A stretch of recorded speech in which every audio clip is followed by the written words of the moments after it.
Vous allez bien? On va commencer le live de ce soir. Donc on va recevoir Célia qui est expert comptable.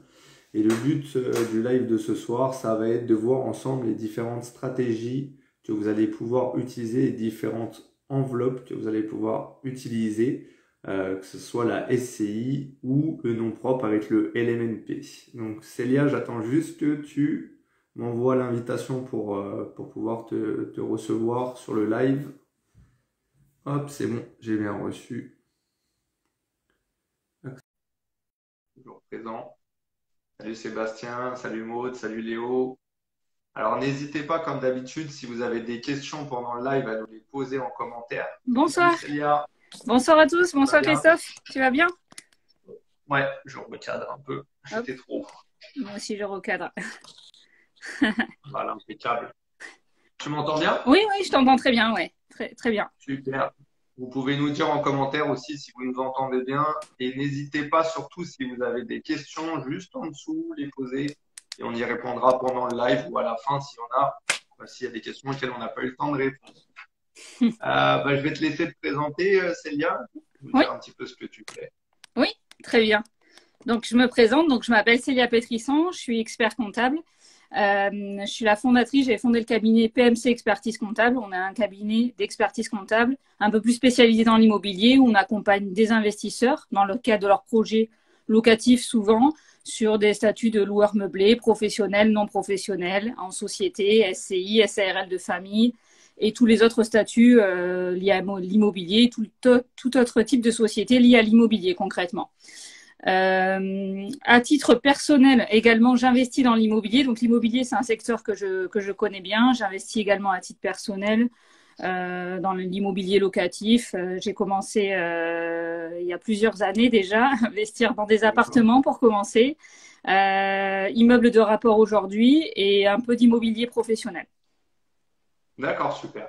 Bon, Voilà. ça tombe bien, il y a beaucoup de gens qui nous sollicitent et qui nous demandent encore tout à l'heure, j'ai eu un rendez-vous téléphonique, si on connaît des experts comptables. Donc, je recommande Célia pour tout ce qui est investissement. Elle est experte donc, sur l'investissement immobilier, elle est aussi investisseuse, donc du coup, elle connaît les problématiques que vous pouvez rencontrer. Ça, je pense que c'est important de s'entourer d'un réseau de professionnels et d'investisseurs parce que on a des problématiques souvent qui sont pas celles que peut rencontrer un entrepreneur, par exemple, ou d'autres personnes. Donc, c'est important d'avoir des gens qui sont aussi investisseurs et qui investissent. C'est pareil, que ce soit à la banque, que ce soit dans les travaux. Ils vont comprendre plus facilement les problématiques qu'on peut rencontrer. Donc, c'est bien de s'entourer d'un réseau de qualité, surtout de gens qui connaissent le monde de l'investissement. Donc, on a une première question. On va y venir après, on va avancer un petit peu. Donc, toi, tu nous as dit que tu investissais. Est-ce que la première question, est-ce que tu penses qu'aujourd'hui, c'est plus dur d'investir qu'il y a un an, par exemple? Alors, ça, c'est toujours la question qui revient. J'aime pas trop répondre à ces questions en disant c'est plus dur qu'avant. En fait, à chaque période, ses spécificités. Il y a quelques années de ça, les taux d'intérêt étaient aussi beaucoup plus élevés. Et pourtant, ça n'empêchait pas d'investir dans l'immobilier et on faisait également de très bonnes affaires. Donc aujourd'hui, il faut dire quand même que d'un point de vue bancaire, on va dire l'étau s'est resserré. Il faut de mieux en mieux présenter son projet, le présenter de manière professionnelle. Je dirais pas que c'est plus dur, c'est différent. En tout cas, aujourd'hui, il faut faire vraiment attention sur la partie financement, puisque le financement, c'est un peu le nerf de la guerre. Mais il y a toujours des opportunités et il y aura toujours des opportunités dans les années qui viennent, en fait. Ouais, c'est ce qu'on dit régulièrement. C'est vrai que sans financement, il n'y a pas d'investissement. Donc, c'est Mm, une partie qui n'est pas négligée. mm, Nous, c'est pour ça qu'on a décidé de proposer notamment notre formation que sur le financement, qui comprend 7 heures de vidéo et du coaching. Parce que aujourd'hui, c'est de plus en plus dur d'obtenir les financements. On voit qu'on est encadré par plein de règles, que ce soit les règles du HCSF, les taux d'usure aussi, il y a plein de contraintes. mm. Donc, si vous ne connaissez pas les règles du jeu, ça va être difficile d'obtenir des financements et de pouvoir investir. Mm. Donc, vraiment, ça, c'est un point important. Mais cependant, alors, certes, c'est peut-être un peu plus dur d'obtenir des financements, mais je ne pense pas que c'est plus dur d'investir. Il y a toujours des problématiques, que ce soit en tant qu'investisseur ou en tant qu'entrepreneur. Si vous ne savez pas faire face à ces problématiques, ou en tout cas, si vous ne répondez pas aux problématiques, bah, il faut rester chez soi et rien faire. La problématique d'un entrepreneur et d'un investisseur aujourd'hui, c'est de pouvoir faire face à toutes ces nouvelles règles et de pouvoir continuer à investir malgré tout ça. Je sais pas ce que tu en penses. Oui, oui, exactement. Et puis aujourd'hui, on le voit, là, les problématiques et les opportunités, ça va être notamment sur le classement énergétique des biens. Donc, il y a une réglementation qui interdit de louer des biens qui sont classés de passoires énergétiques. Donc, nécessairement, il va y avoir des opportunités, puisqu'aujourd'hui, certains propriétaires n'ont pas envie de s'embêter à faire les travaux et vont vendre des biens. Donc, il va y avoir des biens qui vont être sur le marché, pour lesquels une négociation va être possible, puisque les propriétaires vont vouloir se débarrasser des biens, et donc il peut y avoir des opportunités. Donc, à chaque période, ces opportunités, je pense. C'est exactement ça. Je pense que pour les gens qui sont préparés, du coup, qui ont préparé leur compte, qui ont préparé la trésor, il va y avoir pas mal d'opportunités qui vont se présenter sur cette fin d'année, au début d'année 2023. Donc, ça va être aux gens les plus motivés qui seront prêts de les saisir. Super, super. Bonne intro pour ce live. On va continuer. Donc, alors c'est un peu la question que tout le monde se pose et c'est pour ça que je vais commencer par cette question. Quand tu es en LMNP, pardon, donc en loueur meublé non professionnel, à partir de quand tu deviens loueur meublé professionnel? Alors, c'est assez simple, mais effectivement, la réglementation a changé. Auparavant, il y a quelques années ça, le passage en professionnel, il fallait le souhaiter en fait, en quelque sorte. La réglementation ne s'imposait pas à nous. Donc, on pouvait rester non professionnel. Aujourd'hui, ce n'est plus le cas. Si on remplit les conditions pour être professionnel, de fait, on passe en tant que professionnel. Ces conditions, c'est assez simple. Il y a 2 conditions qui sont cumulatives. C'est dépasser 23 000 euros de recettes de location meublée à l'année, donc loyer et charges. Et la deuxième condition, que ça dépasse les revenus de son foyer fiscal, les revenus d'activité de son foyer fiscal. Donc, c'est après le revenu après abattement. Donc, c'est très clair. Donc, si aujourd'hui, vous avez 40 000 euros de recettes de location meublée, mais qu'à titre personnel, sur votre revenu fiscal, vous déclarez 60 000 euros, vous êtes toujours non professionnel. Voilà. Par contre, si vos recettes de location meublée dépassent vos revenus d'activité après abattement, vous basculez professionnel. Voilà. Et du coup, la question qui revient souvent, est-ce que les loyers sont pris en compte pour les revenus, les loyers perçus? Alors, c'est-à-dire, les loyers sont pris en compte pour la somme des revenus à ne pas dépasser. Est-ce qu'on prend en compte les loyers perçus? Alors, oui, pour le critère des recettes, 23 000 euros, c'est loyer et charges en fait. On compare les recettes à ses revenus d'activité. On ne part pas du résultat, c'est bien les recettes qui comptent au niveau des critères. D'accord. Et on prend en compte que les revenus d'activité, pas les loyers perçus. Ah oui, non, pas les loyers perçus. On les prend pas en compte. Et effectivement, j'avais pas compris ta question, excuse-moi. Et effectivement, si on a des revenus fonciers, par exemple, si on loue un bien en nu, il ne rentre pas en compte dans ces revenus d'activité. On parle que de revenus d'activité. Donc, ça ne comprend pas non plus les dividendes. On parle de revenus d'activité. Donc, ça va être les revenus salariés ou les revenus liés à la gérance d'une entreprise, en fait. D'accord. Donc, c'est pas les revenus fiscaux de référence. On avait une question. Pas tout à fait. Pas tout à fait, effectivement. D'accord. Bon, super. C'est bien de le préciser parce que c'est vrai que beaucoup de gens ont peur de basculer. Et c'est normal parce que quand tu bascules, tu peux nous parler un peu des conséquences quand tu bascules en tant que loueur meublé professionnel? Alors, la principale conséquence, c'est qu'il va falloir avoir une affiliation sociale. Donc, en général, on va s'affilier au régime des indépendants, au régime de la sécurité des indépendants, et on va avoir des charges sociales à payer. Alors, l'impact en termes de charges sociales va dépendre de son résultat. C'est-à-dire que si on est dans une situation de déficit fiscal avec son activité de location meublée, ce qui est possible grâce aux amortissements, même si on exploite un bien rentable, on a 1 200 euros de cotisations sociales à payer. Donc, c'est des cotisations sociales minimales. Maintenant, si on a un résultat qui est un peu plus élevé, les cotisations sociales, elles vont être de l'ordre d'à peu près 45% du résultat. Ces cotisations sociales, alors voilà, parce que tout le monde a peur, mais ces cotisations sociales ensuite sont déductibles, donc permettent de réduire le résultat. Et puisque vous payez les cotisations sociales, vous ne payez plus les prélèvements sociaux, les 17,2% de CSG, CRDS. Donc ça, c'est la conséquence sociale. La conséquence, il y a d'autres conséquences, notamment la principale conséquence, c'est au niveau de la détermination de la plus-value. C'est-à-dire que lorsque vous revendez un bien, on va regarder si l'année de la revente, vous êtes loueur meublé professionnel ou non professionnel. Si l'année de la revente, vous êtes non professionnel, vous allez être sur un régime de plus-value des particuliers. Donc, vous avez ce qu'on appelle les fameux abattements pour durée de détention. C'est-à-dire que si vous détenez un bien au-delà de 30 ans, aujourd'hui, vous êtes exonéré en totalité de la plus-value lorsque vous êtes non professionnel. Si vous êtes professionnel, bon, le calcul est un peu plus compliqué. On est sur un régime de plus-value des professionnels. Il y a aussi certains cas d'exonération qui peuvent être intéressants, mais voilà, on n'est pas sur le même régime de plus-value lors de la revente. Ok, super. Et du coup, tu as souligné quelque chose qui est très important. C'est pas parce que ton résultat n'est pas positif, notamment lié aux amortissements, que ton bien n'est pas rentable. C'est deux choses qui sont complètement différentes. Bien souvent, les gens se trompent et ne font pas le distinguo entre les deux. Donc, c'est important de le souligner. C'est pas parce que vous avez un bien sur lequel vous avez pratiqué des amortissements, par exemple, du coup, le résultat va être moindre, que ce bien n'est pas rentable. Il faut faire la différence entre ce que vous touchez et le résultat comptable. C'est pas la même chose. Oui, oui, exactement. Et c'est bien l'intérêt du régime loueur meublé, c'est-à-dire on peut amortir le bien, donc on crée des charges, pas des charges fictives, mais des charges que vous ne décaissez pas dans la réalité et qui réduisent l'assiette imposable. Il y a d'autres options. On peut également passer en charge l'année d'acquisition, les frais de notaire, les frais d'acquisition du bien. Et ça permet mécaniquement de générer un déficit. Donc, on peut tout à fait être en déficit fiscal et pourtant que le bien soit rentable, génère des cash flows positifs, en fait, concrètement. Super, super. C'est une bonne astuce, ça. Est-ce que d'après toi, il y a une solution qui est préférable quand on envisage, alors là, ce soir, on va parler du LMNP, donc du loueur meublé non professionnel ou de la SCI, que ce soit de la SCI à l'IR ou à l'IS. Est-ce que beaucoup de gens, par exemple, moi, me sollicitent et me disent « Ah ben, j'ai entendu parler de la SCI, je veux faire une SCI ».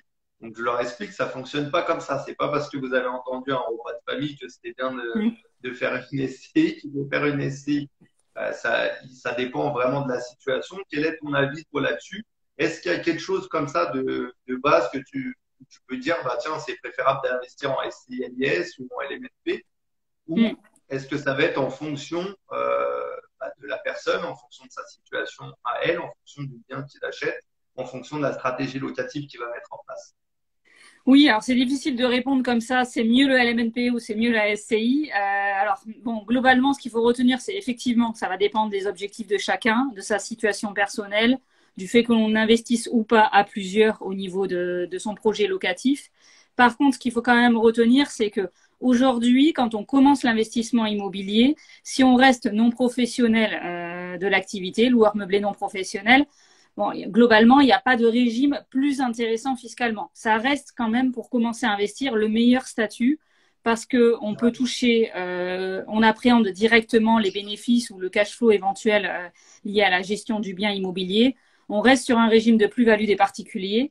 Enfin, le régime LMNP, il faut bien comprendre quand on est sur une niche fiscale, on est sur une anomalie fiscale. On amortit le bien et on n'en tient pas compte lorsque l'on revend le bien, on ne retraite pas ses amortissements, ce qui n'est pas le cas en SCI. Donc, vous avez plus d'avantages à investir en statut de loueur meublé non professionnel qu'en SCI. D'accord. Et tu peux nous dire, du coup, justement, les avantages qu'il y a et les inconvénients qu'il y a sur les deux, que ce soit en LMNP ou en SCI, justement. Quelle va être la différence pour des gens qui voudraient se lancer aujourd'hui, qui ne savent pas quel statut choisir? Bien sûr, ça va être en fonction de leur situation personnelle, mais quels vont être les avantages et les inconvénients généraux, on va dire, des deux statuts? Alors déjà, sur les deux statuts, ce qui est intéressant, c'est que l'on peut amortir le bien. On est sur un régime des BIC en fait, bénéfices industriels et commerciaux. Donc, c'est-à-dire que dans les deux régimes, on va se placer dans une comptabilité commerciale, c'est-à-dire la comptabilité d'une entreprise à peu près classique. Donc, c'est-à-dire que globalement, on peut amortir le bien. En fait, amortir le bien, c'est comme dans une entreprise, lorsqu'on achète un ordinateur, cet ordinateur, on va considérer qu'on va l'utiliser pendant 3 ans. Donc, c'est-à-dire qu'on va le passer en charge pendant 3 ans. Là, c'est un peu la même logique qui s'applique à l'activité de location meublée ou à la SCI, à l'IS. On va amortir le bien, donc c'est-à-dire que le prix de la construction, on va l'amortir dans le temps, sur une durée en moyenne, 30 à 40 ans, on va dire, pour donner un ordre de grandeur. Donc, c'est-à-dire que ces deux régimes permettent de passer des charges, de comptabiliser des charges qui ne sont pas décaissées dans la réalité et qui permettent donc d'augmenter votre niveau de charge et donc de baisser l'assiette imposable. Donc, ça, c'est l'avantage déjà dans les deux régimes. Vous avez cet avantage-là. Ensuite. Excuse-moi, Célia, c'est pas valable ça. Là, tu parles de la SCLIS. À l'IS, hein, uniquement. Voilà, exactement. Uniquement à l'IS. Ce qu'il faut retenir, c'est que la SCI à l'IS et la SCI à l'IR, c'est très différent. La SCI à l'IR, ça va reprendre la fiscalité de la location nue, donc des revenus fonciers. Donc, on est sur quelque chose qui est totalement différent. Bon, de manière générale, pas forcément très intéressant quand on n'a pas de travaux. C'est une situation où on va avoir rapidement de la fiscalité puisque justement, on ne peut pas amortir le bien, que ce soit en location nue ou en SCI à l'impôt sur le revenu. Pour faire un parallèle avec ce que tu dis justement sur ça, la SCI à l'IR, effectivement, c'est un peu comme de la location nue. C'est pareil pour le financement. Quand vous allez solliciter un financement, beaucoup de gens me disent « Ah ben, je vais passer en SCI, comme ça la banque ne regarde pas l'endettement. » Non, vous ne faites plus partie effectivement des règles du HCSF et des contraintes quand vous investissez en SCI, mais la banque regarde quand même l'endettement des cautions. Elle va regarder l'endettement des associés. Donc, si vous êtes deux associés dans la SCI, la banque elle va prendre votre endettement à chacun de vous deux et elle va faire une étude de l'endettement des cautions. Donc, c'est pas parce que vous êtes en SCI que vous passez au-delà de toutes les règles. La banque elle va regarder si vous êtes à 50% d'endettement, elle vous financera pas, même si vous êtes en SCI à l'IR. À l'IS, c'est une autre chose puisque c'est assimilé bien souvent à une société, comme le disait Célia. Et là, ça va être différent pour le financement parce que la banque va beaucoup plus regarder, comme quand vous investissez en société, votre projet et le professionnalisme que vous avez, l'antériorité que vous avez sur l'investissement immobilier. Donc là, ça va être différent. Mais par contre, la banque étudiera toujours l'endettement des cautions. Donc, ça va être moins regardé en SCI LIS. Par contre, en SCI LIR, c'est comme quand vous investissez en nom propre. La banque va quand même regarder votre endettement. Est-ce qu'il y a d'autres avantages et inconvénients sur… Du coup, on va parler plus de la SCI LIS et du LMNP plus que de la SCI LIR. Oui. Alors, avantage, le LMNP, l'avantage, c'est de pouvoir appréhender directement les revenus de l'année. Donc, les revenus, vous êtes en entreprise individuelle, les revenus, la trésorerie, vous pouvez prendre la trésorerie concrètement. En SCI à l'IS, c'est différent. Si la société fait des bénéfices, ce sont les bénéfices de la société. Donc, vous ne pouvez pas appréhender directement les choses. Il va falloir passer par la case fiscalité et vous verser des dividendes. D'accord. Donc, concrètement, quand il s'agit pour vous plutôt d'un complément de revenu, ça sera plus simple en statut de loueur meublé, puisque vous allez pouvoir prendre directement l'argent qu'en SCI. Maintenant, c'est aussi les avantages inconvénients, c'est-à-dire que si vous avez après un gros bénéfice fiscal, le statut de loueur meublé, comme vous êtes à l'impôt sur le revenu, ne vous bloque pas la fiscalité. Si vous avez des revenus, ils vont redescendre automatiquement à votre impôt sur le revenu.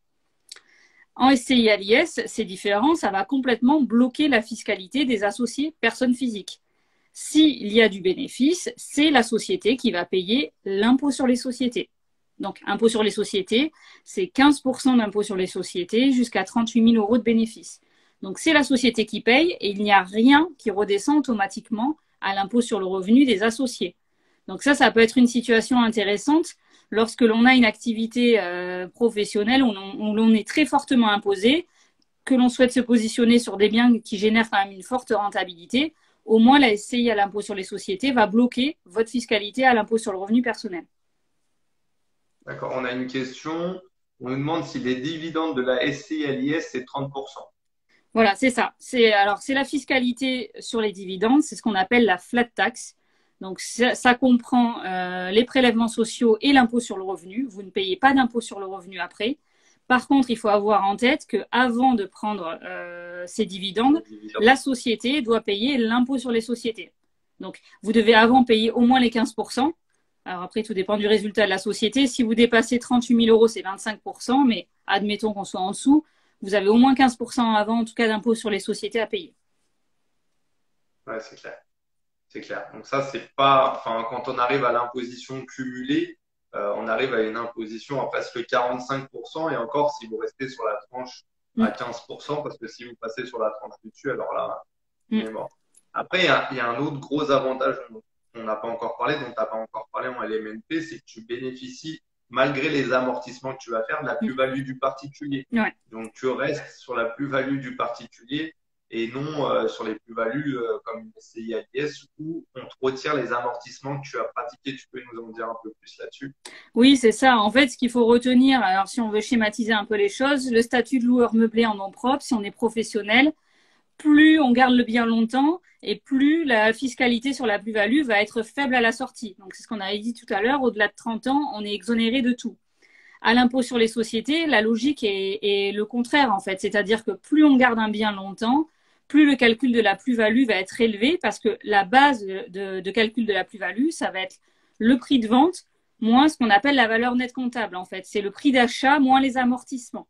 Donc, en fait, ça veut dire que concrètement, si on prend un exemple, le bien, on l'a amorti pendant 30 ans, la valeur nette comptable va être à zéro. Donc, en fait, la fiscalité va se faire entièrement sur le prix de vente. Donc, la fiscalité à l'impôt sur les sociétés va être très lourde à la sortie si vous détenez le bien longtemps, si le bien est totalement amorti.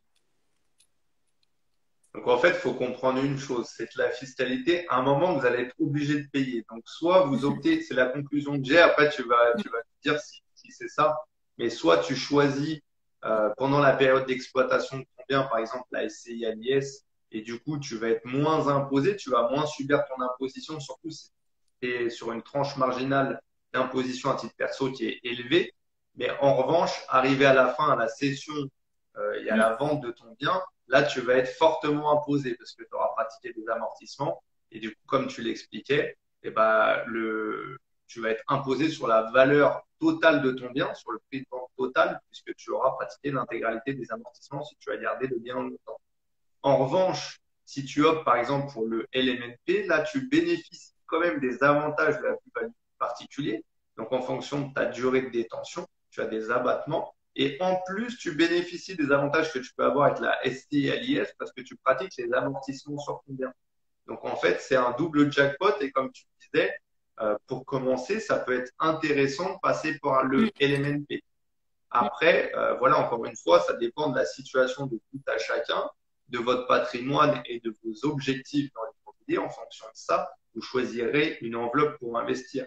Mais on ne peut pas vous dire de prime abord, bah, c'est plus intéressant sur le papier, on voit qu'il y a des différences entre les deux. C'est à vous de poser le pour et le contre et les inconvénients, les avantages de chaque statut que vous allez choisir. Mais en tout cas, effectivement, si on doit choisir un investissement en nom propre, il vaut mieux opter pour le LMNP plutôt que pour la SCI à l'IR ou alors le nom propre classique. Et si on doit choisir sur la SCI, peut-être privilégier la SCI à l'IS qui nous offre une imposition un peu plus clémente si on est sur une tranche marginale d'imposition plus élevée en nom propre. Et après, il faut savoir qu'à la fin de l'exploitation de votre bien, vous risquez d'être fortement imposé sur la revente. C'est bien ça? Oui, c'est ça. En fait, ce qu'il faut retenir, c'est ça, c'est qu'il n'y a pas de situation mieux qu'une autre. C'est difficile de répondre aussi simplement à la question de manière binaire, mais c'est ça. En tout cas, pour commencer à investir, fiscalement, il n'y aura pas mieux que le statut de loueur meublé parce que ça cumule certains avantages, amortissement, plus-value des particuliers. Donc, on est vraiment sur une anomalie fiscale. Maintenant, mais tu l'as rappelé tout à l'heure, de toute façon, au-delà d'un certain volume d'investissement, investir en nom propre, à un moment donné, c'est plus possible, puisqu'aujourd'hui, la banque vous bloque. Au-delà d'un certain niveau d'endettement, la banque, de toute façon, ne voudra pas vous financer, en fait, à titre personnel. Donc, aujourd'hui, quand on veut continuer l'investissement locatif, de toute façon, on n'a plus vraiment le choix. Il va falloir passer par des sociétés d'investissement. Hein. Tu m'arrêtes si je me trompe, mais de toute façon, cette question-là, aujourd'hui, elle est vraiment importante parce que le financement, c'est le nerf de la guerre hein, pour continuer vos investissements immobiliers. En fait, encore une fois, voilà, c'est pour ça qu'on s'attarde nous, beaucoup sur ce point-là. Aujourd'hui, la solution peut être d'investir en société. Quand vous êtes bloqué en nom propre, vous êtes bloqué par le taux d'usure, par le taux d'endettement, par toutes ces nouvelles règles, le fait de passer en société, ça va vous permettre d'éviter tout ça. Déjà, vous n'allez plus être encadré par les règles du HCSF, je le répète.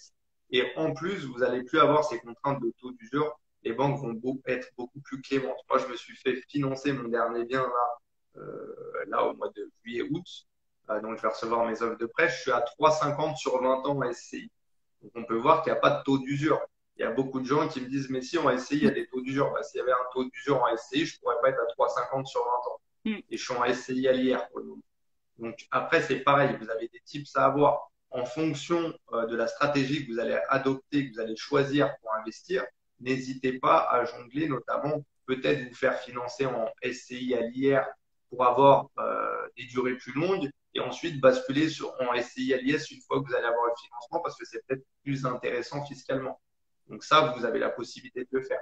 Après, encore une fois, c'est un choix, mais surtout privilégiez bien l'investissement en société. Après, il faut savoir par contre que quand vous investissez en société, les durées vont être plus courtes. Bien souvent, la banque va vous financer sur 15 ans et plus sur 20 ou 25 ans. Alors, vous allez pouvoir encore aller chercher du 20 ans, mais du 25 ans en société, c'est pratiquement impossible. Ou en tout cas, très rare. Pareil pour les apports que la banque va vous demander. En général, quand vous investissez en société, que ce soit en SCI, à l'IS ou en société, la banque va vous demander aux alentours de 20% de votre projet. Alors que sur le particulier, on va plus être aux alentours de 10%. Donc faites attention à ça, les règles ne sont pas les mêmes par contre. Il faut s'assurer que votre investissement est rentable, ou en tout cas que vous atteignez les objectifs que vous êtes fixés en termes de cash flow ou de rendement sur votre investissement si vous investissez au travers d'une société, parce que les règles, encore une fois, sont différentes de l'acquisition en nom propre. Est-ce que tu peux nous dire d'un point de vue comptable et fiscal la différence qu'il peut y avoir? Quelles charges on va pouvoir déduire sur le LMNP, sur la SCI à l'IS, à contrario d'une SCI à l'IR? Alors, dans les deux cas, on est sur une activité, on l'a dit, BIC, bénéfices industriels et commerciaux. Donc, on va dire, les mêmes charges vont être déductibles. Il n'y a pas de différence entre les deux régimes. Donc, qu'est-ce qui est déductible concrètement? Ce qui est déductible, c'est tout ce qui est lié à l'exploitation. Donc, toutes les charges liées à l'activité du bien, donc la taxe foncière, assurance du prêt, assurance propriétaire non occupant, les charges locatives, les frais de gestion si vous faites gérer votre bien, les frais d'entretien éventuellement, même des frais de déplacement. Alors en LMNP, ça sera des frais de carburant, ce qu'on appelle, et en SCI, ça va être les indemnités kilométriques. Donc entre les deux, pas de grande différence. La principale différence, c'est ensuite la détermination du résultat. En LMNP, le résultat éventuellement, il redescend à l'impôt sur le revenu. Enfin, pas éventuellement. En tout cas, si vous avez un résultat, il est fiscalisé à l'impôt sur le revenu. En SCI, si vous avez un résultat, si vous êtes à l'impôt sur les sociétés, c'est l'impôt sur les sociétés qui est calculé dessus. Mais en termes de charges, pas de changement entre les deux. Par contre, effectivement, entre la SCI à l'IR et la SCI à l'IS, fatalement, vous n'aurez pas les mêmes charges qui vont être déductibles. Vous n'aurez pas d'amortissement, surtout en SCI à l'impôt sur le revenu. C'est la même fiscalité que l'allocation nue. On est sur ce qu'on appelle des revenus fonciers. Donc, donc l'amortissement ne se déduit pas. On ne peut pas non plus déduire les frais d'acquisition. C'est un peu plus restrictif, en fait, pour la SCI à l'IR et l'allocation nue. Même chose pour les travaux. Même chose pour les travaux. Et ça, c'est important de le dire parce que parfois, nous, on voit des choses où tous les travaux ont été déduits en SCI à l'IR ou en location nue. Et là, il faut faire vraiment très attention. Attention, tous les travaux d'agrandissement, de reconstruction ne sont pas déductibles en revenus fonciers. Donc, revenus fonciers, SCI, IR, location nue. Donc, si vous faites ce type de travaux, vous ne pourrez pas les déduire directement en charge. C'est perdu. En SCI à l'IS ou en statut de loueur meublé, les travaux, quels qu'ils soient, travaux de reconstruction, d'agrandissement, ils sont amortis. Voilà. Ça, c'est important de le préciser. Faites attention à ça. Ouais, c'est très important parce que beaucoup de gens, effectivement, pensent que tous les travaux sont déductibles et seuls les travaux éligibles au déficit foncier sont éligibles en SCI et LIR. Donc, faites bien attention. Comme le disait Célia, tous les travaux, comme l'agrandissement ou la reconstruction, ne sont pas éligibles au déficit foncier. Donc, faites attention à ça, à la différence de la SCI et l'IS où là, vous pouvez passer l'intégralité de vos travaux. Donc, ça, c'est très important et c'est bien à prendre. Tes honoraires aussi, tes frais sont déductibles des deux statuts. Exactement. Donc, dans les deux cas, on peut déduire les honoraires comptables. Donc, juste à signaler que la partie location meublée, on est sur des statuts, des honoraires qui vont être un peu plus bas parce que déjà, il n'y a pas forcément de juridique, à la différence de la SCI à l'impôt sur le revenu ou les sociétés. En principe, on doit approuver les comptes chaque année, enfin, en tout cas, faire une assemblée générale. Et autre chose, en statut de loueur meublé, on peut bénéficier d'une réduction d'impôt sur les honoraires comptables.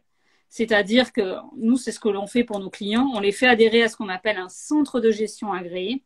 Et de ce fait, vous pouvez récupérer 2 tiers des honoraires comptables en réduction d'impôt sur le revenu. Donc, en statut de loueur meublé, en fait, les honoraires comptables vous reviennent à 1/3 de ce que l'on vous facture. Donc, ça reste super intéressant. Ouais, vous payez pratiquement rien. D'ailleurs, moi, j'ai été contrôlé par le centre de gestion cette année-là. Donc, en fait, ils font des contrôles aléatoires quand vous êtes inscrit pour voir si, justement, vous avez tout bien rempli, si vous avez bien passé les bonnes charges, etc. Et du coup, ça vous permet d'être serein si après, par la suite, vous avez un contrôle ou n'importe, vous savez que votre activité, tout a bien été déduit, ce qui devait être déduit, tout a bien été déclaré. Donc, c'est quand même intéressant parce que ça vous fait un premier avis. Et en plus, comme tu le disais, bah, ça permet de réduire ces honoraires comptables. Donc voilà, c'est intéressant pour tout le monde. Et encore une fois, moi, je pars du même principe, que ça soit pour l'expert comptable, que ça soit pour des honoraires d'annoncimo, que ça soit pour peu importe les partenaires que vous allez solliciter tout au long de vos investissements. Il faut pas être regardant aux euros près, à l'euro près et se dire, ah bah tiens, il est un peu moins cher ou il est un peu plus cher.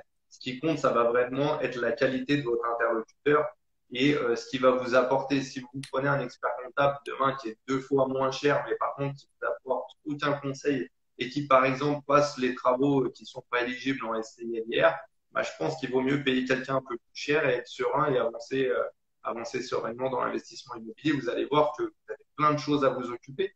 Donc, ceux qui sont déjà investisseurs, ils le savent. Pour les autres qui commencent, il y a énormément de choses à savoir. Et en tout cas, il faut être bien entouré parce que vous allez faire face à plein de choses. Vous ne pouvez pas tout maîtriser. Donc, c'est important d'avoir la bonne personne pour se faire épauler. Oui, surtout qu'il y a vraiment quelques spécificités à connaître et il y a des choses qui peuvent vous faire quand même économiser de l'argent quand vous vous adressez à des professionnels qui ont vraiment l'habitude de travailler sur l'immobilier et la fiscalité immobilière. Je pense qu'on a fait le tour de tout ce qu'on pouvait déduire. Donc, j'ai d'autres questions, mais on a abordé plusieurs choses déjà. Est-ce que brièvement, tu peux nous faire une différence, même si on en a déjà parlé, entre la SCI-LIR et la SCI-LIS? Oui, alors ce qu'il faut retenir, donc, c'est que la fiscalité est totalement différente. À l'impôt sur le revenu, on parle de société SCI qui est transparente fiscalement. Donc, c'est-à-dire que c'est les associés qui vont être fiscalisés derrière. S'il y a du bénéfice, ça redescend au niveau de la fiscalité des associés. Donc, important de le préciser, voilà, vous ne pouvez pas déduire, il n'y a pas d'amortissement. Donc, en fait, globalement, si vous ne faites pas de travaux ou après la déduction de certains travaux, vous êtes nécessairement dans une situation où vous allez avoir un résultat et donc vous allez avoir de la fiscalité. Et la fiscalité, globalement, vous payez votre tranche marginale à l'impôt sur le revenu si vous avez des revenus immobiliers. Donc, tranche marginale, à titre d'exemple, si vous dépassez 26 000 € de revenus à l'année, vous êtes dans une tranche marginale à 30%. Donc, vous payez 30%, plus les prélèvements sociaux, 17,2%. Donc, en termes de fiscalité, ça va très vite. SCI à l'impôt sur les sociétés, vous avez l'amortissement du bien, donc ça c'est important. Et s'il y a des bénéfices, c'est la société qui va payer, donc c'est 15% d'impôt sur les sociétés. Il n'y a pas de fiscalité automatique au niveau de votre impôt sur le revenu personnel. Voilà, ça c'est important. Et la problématique de l'IR, et c'est pour ça que nous on l'explique souvent de cette manière, en fait, quand on voit nous des investisseurs, ils ne comprennent pas pourquoi ils payent autant de fiscalité en SCI à l'impôt sur le revenu. Et en fait, moi, pour schématiser les choses, c'est ce que je leur dis. La problématique, c'est que vous payez de la fiscalité sur une trésorerie que vous n'avez pas. Parce que ça dépend de la rentabilité du bien, mais concrètement, même si votre bien est à l'équilibre, vous avez un loyer en face, ça vous permet de payer vos charges et le remboursement du crédit. Donc, en théorie, vous avez quasiment pas de flux de trésorerie, mais au final, vous avez quand même de la fiscalité. Vous avez de la fiscalité sur quelque chose qui ne rentre pas directement chez vous, en fait. Et c'est ça la problématique. C'est pour ça qu'il ne faut pas oublier quand vous faites un investissement, la fiscalité, la case impôt, parce que vous pouvez vous dire, ah, mon bien il est ultra rentable, mais si vous n'avez pas pris en compte la fiscalité, que vous êtes sur une tranche marginale d'imposition qui est élevée, du coup, il ne va plus rien vous rester à la fin. Donc, faites bien attention à ça. Après, moi, je vois une problématique aussi sur la SCI-LIS. Comment peut-on faire pour sortir du coup l'argent de sa SCI-LIS? Parce que c'est un peu comme une société, on ne peut pas faire ce qu'on veut. Qu'est-ce que tu préconises? Alors, déjà, il y a deux possibilités, effectivement. Donc, les dividendes. Donc, il faut que la société, quand même, soit suffisamment rentable, qu'on ait une rentabilité suffisamment bonne pour avoir un résultat positif. Donc, une fois qu'on a payé l'impôt sur les sociétés, on peut se verser des dividendes. Ça, c'est une possibilité. Même chose, hein, si cette activité, c'est une activité qui génère des bénéfices et vous passez du temps pour la gestion, au niveau de la gestion de la SCI, on peut tout à fait imaginer une rémunération pour la gérance, en fait, concrètement. Donc, on pourrait rémunérer le fait que vous gériez la société et dans ce cas-là, effectivement, vous seriez affilié au régime des indépendants. Donc, si la société, en tout cas, dégage suffisamment de bénéfices, hein, enfin, en tout cas, de cash, vous pouvez tout à fait vous rémunérer sur la SCI ou en tout cas verser des dividendes. Ouais, c'est important. C'était une des questions qu'on avait tout à l'heure. J'ai vu passer dans le fil des commentaires. On avait une question qui nous demandait est-ce qu'on peut se rémunérer si on n'a pas de bénéfices sur la SCI LIS? Est-ce qu'on peut se verser des dividendes? Non, alors si on n'a pas de bénéfices, non concrètement, parce que les dividendes, c'est que quand on a fait des bénéfices concrètement. Il faut attendre d'avoir fait des bénéfices pour verser des dividendes. Par contre, vous pourriez tout à fait comptabiliser une rémunération au titre de la gérance, même si vous ne faites pas de bénéfices. Ça vous augmenterait le déficit concrètement. D'accord. Mais par contre, on paye des charges sociales sur le salaire qu'on perd. C'est ça, exactement. Et les charges sociales en SCI LIS, ça sont combien sur le salaire qu'on verse? Alors ça va dépendre. En principe, la gérance, enfin le fait de vous rémunérer en tant que dirigeant, va vous affilier au régime des indépendants. Donc, ce qu'il faut retenir, c'est que c'est à peu près 50% de charges sociales. Donc après, on est. Si on se verse 1000 euros, ça nous coûte 1500 euros. Voilà, c'est ça. 500 euros de charge. Exactement. Donc après, là, on rentre un peu comme dans la gestion d'une entreprise classique. Hein. En fait, on rentre vraiment dans ce cadre-là. Hein. C'est vraiment, après, l'investissement immobilier, on s'en rend compte. Hein. C'est un projet entrepreneurial à part entière. Hein. Ouais, c'est clair, c'est clair. Et du coup, c'est pareil, on a un peu abordé la question, mais est-ce que tu peux nous redire dans quelle case doit-on déclarer ses revenus si on opte pour le LMNP ou si on opte pour la SCI LIS? Oui, alors si on est en LMNP, globalement, vous passez certainement par un cabinet d'expertise comptable qui fait vos déclarations. Vous avez un bénéfice fiscal annuel, que ce soit un bénéfice ou un déficit, il est déclaré au niveau des revenus des indépendants. Concrètement, donc c'est sur ce qu'on appelle, alors après ça va être un peu technique, c'est la 2042 CPRO. Donc c'est la déclaration en fait pour les revenus des indépendants. Vous avez une catégorie BIC, revenus des locations meublées non professionnelles, et vous avez une case où vous inscrivez soit votre bénéfice, soit votre déficit. Ok, super. Et en SCI? Et en SCI, en fait, si on a l'impôt sur les sociétés, c'est ce que je disais, il n'y a rien qui redescend automatiquement à l'impôt sur le revenu. Donc, si vous ne versez pas de dividendes, il n'y a rien à déclarer sur votre impôt sur le revenu personnel. Il faut simplement faire la déclaration d'impôt sur les sociétés de la société. Mais il n'y a rien à déclarer sur son impôt personnel. Et encore une fois, voilà, vous payerez 15% jusqu'à 38 120 et après, vous serez sur la tranche à 25% si vous avez beaucoup de résultats. On a une question. J'ai acheté une résidence secondaire en janvier 2021 et souhaite être en LMNP à partir de janvier 2023. Est-ce que je peux demander à être en LMNP depuis la date d'acquisition, soit janvier 2021? Oui, mais par contre, il faut régulariser en fait, parce que là, concrètement, vous êtes en retard. La déclaration fiscale de 2021 était à faire pour le 18 mai 2022. Donc, c'est possible de le faire. Il faut voir si ça présente un intérêt. Alors, l'intérêt que je vois, c'est pour la déduction des frais de notaire. Si vous vous immatriculez pas au titre de 2021, vous allez perdre la déduction de ces frais de notaire. Donc, ça peut être intéressant de le faire. C'est encore possible de régulariser. Nous, on le voit au cabinet, on régularise aujourd'hui des clients qui viennent nous voir avec un petit peu de retard pour lesquels on régularise 2021. Donc, techniquement, c'est encore possible de le faire. J'ai une personne tout à l'heure qui m'a sollicité. Elle déclare ses revenus. En fait, elle a déclaré ses revenus de loueur meublé non professionnel. Alors, elle n'a jamais fait la déclaration comme quoi elle était loueur meublé professionnel, mais elle a déclaré ses revenus fonciers.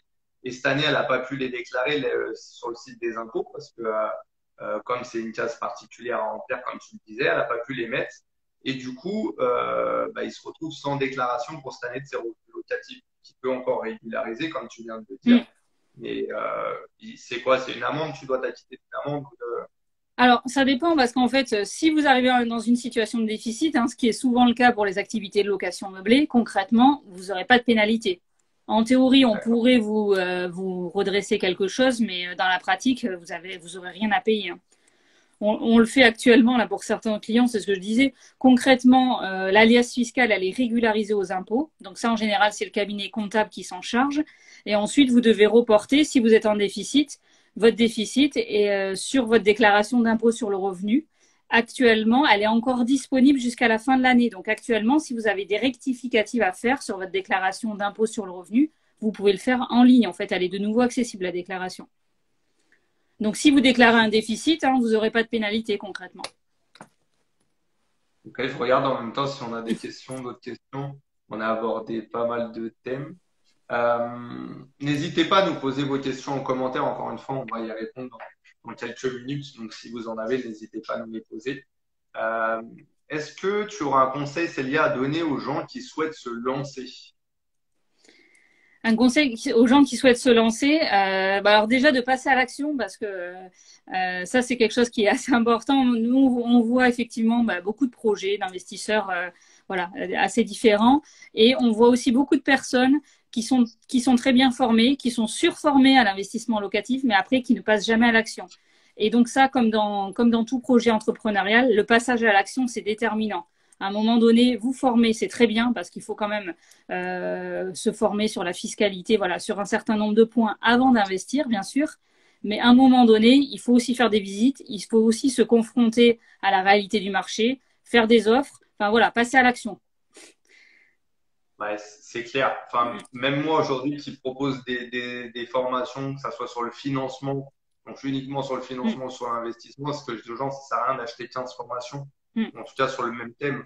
Au bout d'un moment, on retrouve souvent les mêmes gens sur les séminaires, sur les choses comme ça. Il faut passer à l'action. Enfin, si tu passes pas à mm, l'action, il se passera jamais rien. mm, Donc, le moyen aussi d'apprendre, malheureusement, bah, c'est de faire son expérience et de faire des fois des erreurs. Alors, si vous avez été formé, vous faites peut-être des moins grosses erreurs. Si vous êtes accompagné, encore moins.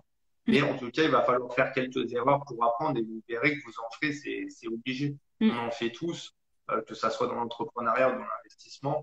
C'est un peu obligatoire, ça fait partie de l'apprentissage. C'est comme quand vous apprenez à marcher, bah, vous trouvez pour apprendre, bah, là, c'est un peu la même chose. Mm. Donc, voilà, n'hésitez pas à passer à l'action. Il n'y a que ça qui fera que vous devenez investisseur. Sinon, vous ne serez jamais investisseur. Mm. On avait une question. Je cherche un comptable. Est-ce que je peux te solliciter pour mes projets actuels et futurs? Oui, mais Bien bien sûr. sûr, n'hésite pas à solliciter Célia et puis lui envoyer un message en message privé. Pas de- Ce sera un plaisir de te répondre. Oui, pas de souci. Vous m'envoyez un Pareil, alors, message privé, on prendra rendez-vous. on a deux questions. Des ouvrages à conseiller pour une introduction à la fiscalité dans ce cadre-là. J'ai écrit un livre. Je vais faire l'autopromotion. Non, mais vas-y, c'est intéressant. J'ai écrit un livre sur la fiscalité immobilière là qui sort, qui va certainement sortir officiellement la semaine prochaine, qui était en vente au salon de l'immobilier.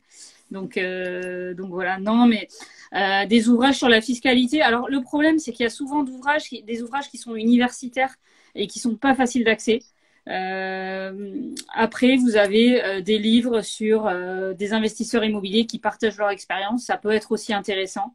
En général, c'est peut-être pas suffisamment technique sur la fiscalité immobilière, mais après aussi, ce que je peux vous conseiller, moi, si vous avez un projet précis, c'est de contacter un cabinet expertise comptable. Nous, on fonctionne comme ça, en fait. On nous sollicite, on propose un premier rendez-vous gratuit et on vous propose une simulation en fonction de votre projet d'investissement locatif.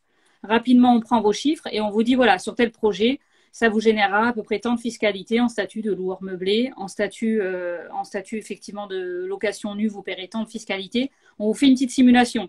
Donc en fait, je pense aussi se confronter au réel, ça peut être utile. Ouais, je pense que c'est important.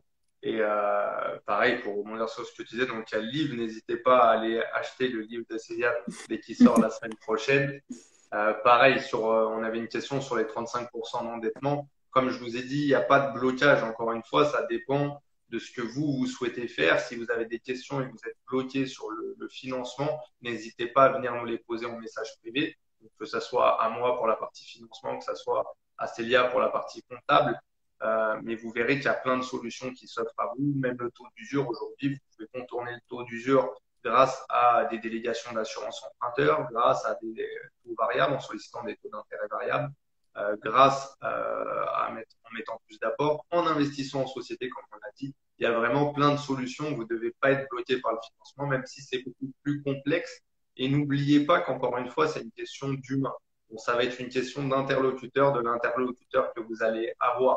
En fonction de votre interlocuteur, peut-être que lui acceptera de vous financer, peut-être qu'un autre, juste à côté avec le même dossier, il vous donnera un refus de prêt. Donc, c'est encore une fois une question d'humain. Intéressez-vous à la personne qui est en face de vous. Essayez de comprendre ce qu'il veut avant de comprendre ce que vous voulez. Et c'est un échange, c'est un partenariat, ça se fera sur la durée. C'est comme tout, c'est comme avec l'expert comptable, c'est comme avec le notaire, c'est comme avec l'agent IMO. Et ben, le banquier, c'est pareil. Ça doit être une des personnes de votre réseau pour l'investissement. On voit une autre question. Je suis payé qu'avec des dividendes, puis-je avoir un financement? Tout est possible, encore une fois, ça dépend. Après, il faut savoir l'expliquer au banquier et expliquer pourquoi tu te payes qu'avec des dividendes et voir si les résultats de ta société sont importants, voir comment ta société a fonctionné. Mais tout est explicable. Il y a plein de situations. Moi, je me suis fait financer, comme je vous disais tout à l'heure, en juillet, en août, et j'ai plus de fiche de paye. Et ma société a 1 an d'exercice. Le premier bilan, il était sur 6 mois. Donc, tout est faisable. Il n'y a pas de formule magique. On n'est pas là pour vendre du rêve, mais encore une fois, beaucoup de choses sont faisables. Tout va dépendre de la détermination que vous avez. Plus vous allez être déterminé, vous souhaitez atteindre un objectif, plus vous allez y arriver. Plus vous allez être là en mode touriste, plus vous allez regarder ce qui se passe et vous ne passerez jamais à l'action, comme on disait tout à l'heure avec Célia. Est-ce que Célia, tu veux rajouter quelque chose sur le live de ce soir? Non, mais voilà, allez-y, lancez-vous. En tout cas, moi, je vous encourage à passer à l'action. C'était pour répondre à la question, est-ce que c'était plus facile avant ou après? J'ai envie de dire, on s'en fiche. En fait, l'important, c'est de passer à l'action maintenant. Vous allez toujours trouver des projets. Voilà, dans la France entière, il y a des opportunités. Donc, voilà, lancez-vous, passez à l'action, suivez une formation. Si vous cherchez une formation sur le financement, je vous invite à suivre la formation en tout cas de Christophe. Et après, c'est ça, rien ne remplace le passage à l'action. Donc, c'est vraiment ça qui est primordial pour moi. Merci beaucoup, Célia, pour ta présence ce soir. Merci pour ton invitation. Pas donc à nous, avec plaisir, n'hésitez pas à nous solliciter en message privé, que ce soit Célia ou que ce soit moi-même. Si vous avez encore des questions, on y répondra avec plaisir. On prend le temps de répondre à tout le monde. Donc, n'hésitez pas encore une fois. Merci à tous d'avoir été là ce soir et je vous dis à bientôt. Merci Christophe. À bientôt. À bientôt à tous. Ciao Célia, Au bonne revoir. soirée.